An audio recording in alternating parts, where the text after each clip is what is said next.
This is your tutorial on how to instruct the students on how to do the long essay, as well as how you might want to evaluate the long essay.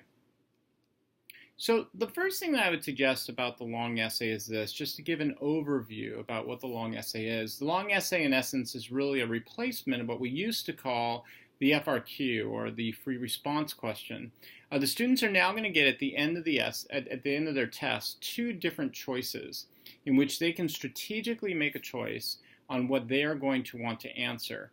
Now, both of these essays tend to be based upon the same common thinking skill. So you'll notice that each one of the years, if the essay choice is about periodization, both will be about periodization.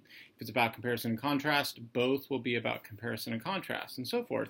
However, it will be on a different time period. And so one of the things I always like to tell my students, and this goes back to my days of teaching AP US history as well, because they've always had choices involved, you really want to be strategic here. I know a lot of students want to write to the essay that they feel the most passionate about, but I would suggest that they really need to think about which one they feel most confident about with information. Now, if they have a passion and a confidence in the information, that's probably the sweet spot for them at that point to write that essay. But they really need to be careful that they're strategic in making the correct choice for the one that they can give the most amount of information for based upon the thinking skill, the theme, and the different time period.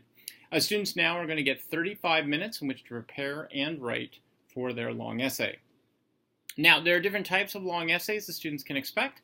The following include all the thinking skills that we've talked about except for the DBQ. So comparison and contrast, change and continuity, cause and effect, periodization, and argumentation. Now, when I first heard about this, it sounded really good, and then I started the year, and all of a sudden I realized, it kind of struck me out of nowhere, that if I were really going to teach the class according to the way that the College Board has set this up, this means anywhere between 5 to 6, if not 7 different types of essays that we would have to teach and then practice with the students on a regular basis. It's just impossible to do this. But here's the good news. If you really boil down the possibilities that they are giving you here, it boils down to the same 2 possibilities that we have been teaching now in AP World History ever since its beginnings: change and continuity, comparison and contrast. How can I possibly say that? Well, take a look here. Comparison and contrast obviously stands apart, so there's one of your possibilities. All of the others, except for argumentation, can really fit under change and continuity. Now, there are some nuances here. For example, for periodization, the big theme you want to stress with periodization is the issue of turning points. When was history really turning towards a new stage of history? So as you teach the notion of change and continuity over time, you can teach these nuances during the year. I would suggest starting off with change and continuity and just adding on a little bit as you go along about the changes in just language and changes in focus. But really, when it comes down to it, the essay style is the same. The overall thinking skill is the same, and you don't have to worry then about having to have the students practice 5 to 6 different types of essays plus the DBQ on a regular basis by approaching it this way. So here's my suggested template for the students that I use. First, have them start off with a thesis that includes the following elements. This is going to sound very familiar because it's very much like the DBQ. 2 to 3 sentences. This becomes their introductory paragraph. They don't do what they know about in their English classes, a hook sentence, context, and so forth. And the reason why is simple. Here we don't have that contextualization issue we had with the DBQ, so they should just jump into the thesis right away. Have them do 2 to 3 sentences. They need to make sure they provide a specific answer to the prompt, and this really is a skill the students have to learn. I can tell you as an AP grader, at the national grading at the end of the year, how many times I see students who lose points because they didn't answer all parts of the question. So this is something you really got to stress with your students. Answer all parts of the prompt. Include both the thinking skill and the theme in their answer, and make sure that their answer has a specific reason to the argument with organizational categories. So the body paragraph model that I suggest to the students is this. Each paragraph should start off with a topic sentence, and that topic sentence needs to begin with the thinking skill. They've got to answer the argument using the thinking skill. The reason why, as you're going to see in the rubric in just a few seconds, is because that is one of the first elements of the rubric, and if they can hit that early on and explain the reason why, they automatically will get those points. It really puts them ahead. So it's very important that they get used to writing topic sentences that provide the historical thinking skill. I always teach my students to use the rule of 3 for their examples. So what do I mean by this? In each body paragraph, they should aim for 3 specific historical examples. Now, my students always freak out a little bit about this, and they'll write an essay and think, oh my gosh, in that one paragraph I only provided 2, or in another paragraph I went over and provided 4. My answer to them is, in some ways, in world history, we call it the rule of three. It really should be called the guideline of three. It's not like your essay is going to get dropped all of a sudden because you provided 2 examples in one body paragraph, or that somehow you're going to be dropped points for organization if you went into 4 examples in a body paragraph. The point is to have that rule of 3 in the back of your head for something to grab onto. If you can provide 3 examples in each body paragraph or pretty close to it, you're probably on a really good track for hitting the evidence that they're looking for. Now, when they hit the evidence, they've got to make sure that they provide a description of each example and that they say how the example supports the argument. So that means making sure that the example is analyzed. And that really gets to the last thing. Each body paragraph should really end with some kind of analysis statement. This probably sounds familiar to what we used to do with essay questions. They really need to explain why these examples demonstrate change in continuity or a comparison or contrast. Then we hit the concluding paragraph. And just like the DBQ, in the concluding paragraph, we want to provide this new thinking skill called the synthesis statement. And there are 3 different options you can use in AP World History. You can add on a category, not in the question. So if the question is about politics, they can talk about economics. They can provide another region of the world. So if the question is about China, and they want to make a connection at the same time period to something happening in India or the Middle East or Africa, that would count. Another example would be to provide a connection across another time period.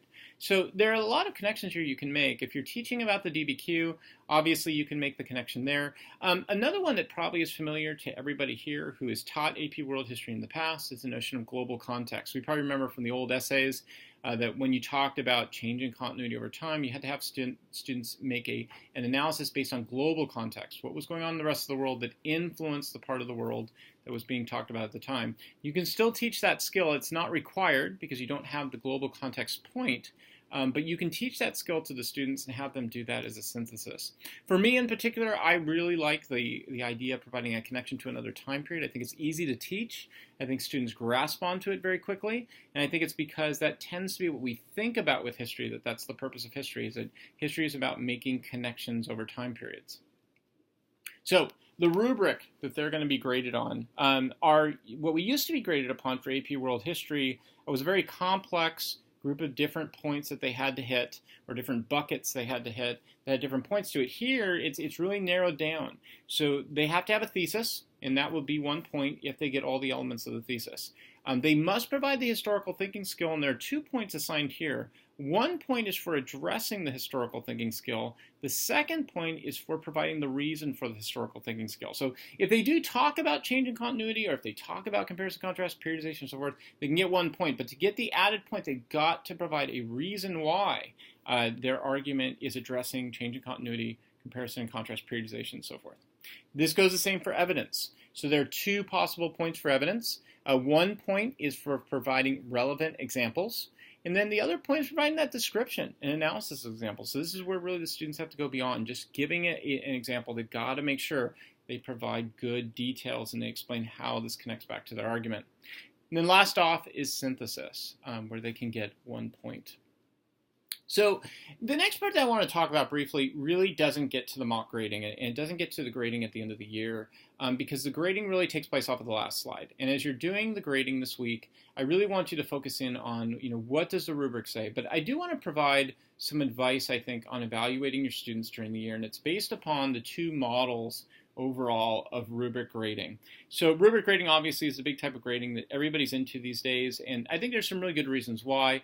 Rubrics are supposed to, in theory, and I think oftentimes in practice, they're supposed to give students a very specific understanding of these are the elements that teachers grade upon. And that way, students know what teachers are grading upon. Teachers feel that they're held accountable to a grading system. We're not grading because we like a kid or we don't like a kid. We're really grading upon we want to hit certain factors and really evaluating students and giving them accurate feedback. And I think it's what every teacher wants to do.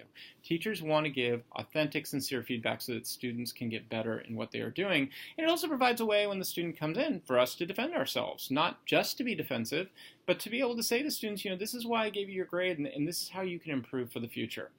Having said that, just like everything else, rubric grading has its upsides and its downsides. And so there are two types of rubrics. One is called holistic scoring. Holistic scoring is based on an overall assessment of the skills and themes. This used to be the approach, for example, for AP US history teachers. We remember this from a couple years ago. The advantage of doing this is very much like college teachers. It gives us teachers more discretion for judgment based upon categories and the overall essay, or what I like to call the organic connection of the essay. The disadvantage is not quite as quantifiable, and it leads to some very relative different types of evaluation. A lot of times students don't feel that there's something very concrete to this type of approach, and it's hard for them to know exactly what it is that each individual teacher is looking for. So that brings up the second type of grading, which is what we use now, not only in AP World History, but AP US History, AP European History, and basically all the historical APs, and that's called dimensional scoring. Now, it's based upon a numerical evaluation of very specific skills.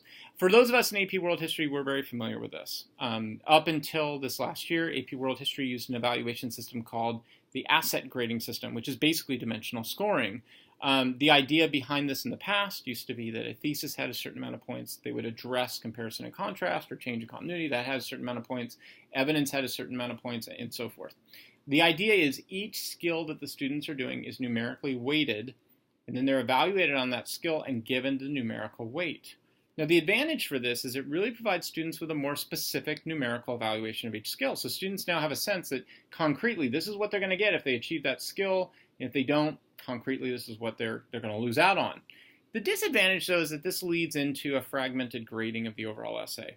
So what I've found in grading is that a lot of times we lose the organic side of grading. So a student, for example, who's not very strong at writing can rack up a lot of points just by racking up very specific skills. But a student who is a very good writer but makes some minor mistakes might lose out on a few points, and all of a sudden their grade goes down pretty significantly just because we really don't have the discretion to do that overall type of holistic grading.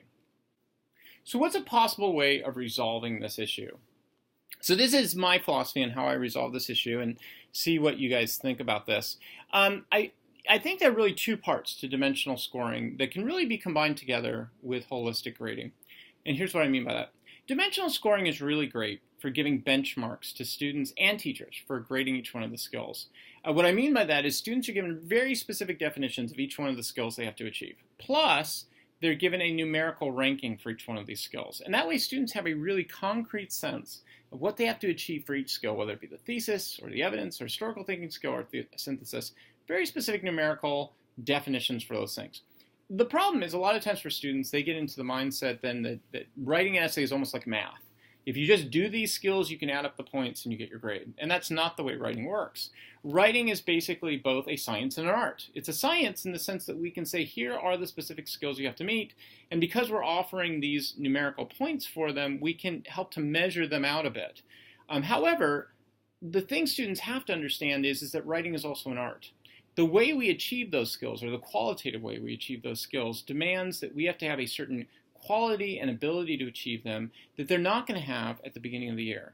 And so this gives you the ability to say as a teacher, and it gives you the discretion to say, you know, you did the things I asked for under a thesis, but you haven't done them to the quality that I'm looking for as of yet. And that's why I'm not going to be awarding you the point for the benchmark as of yet. So like, for example, a student might come in and say, hey, you know, I provided you with examples, provided you reasons for examples, and you're like, yeah, you're absolutely right. And I ended up giving you 1 point out of the 2 points. Well, why didn't I get 2 points out of that? Well, because you got a point for providing the reasons for the examples, but you really didn't provide me with a sufficient amount of examples, or really the priority examples that we provided in class. Or you just the opposite. You provided me the sufficient examples, but you didn't provide me the kind of in-depth qualitative understanding of those examples that really would have given you that second point. So this gives you that discretion to be able to tell students, here's the higher mark that I want you to try to achieve off of this. Now, you might be wondering, okay, but are they really going to do this for the exam? No, they're not. But here's what you're doing for your students. You're teaching them, A, first of all, that essay writing is not a science only. It is a science and an art. B, you are over-preparing them for the exam. Because as the year goes on, you can start raising their skills up so that when they start really just start hitting what's being looked at for the College Board, they're really way above what the rubric's asking for because you're teaching them what it means to have both a quantitative and a qualitative essay. So this week, as you're doing the mock grading, I want you to mock grade according to what you think the College Board would be grading for, which is what we talked about up until these last two slides. But when you're in the classroom teaching, just keep in mind that you do still retain that discretion to be able to define for the kids, numerically weight this, but then tell the kids that you're going to challenge them a little bit further and tell them, here's the qualitative way we hit these benchmarks that we're talking about.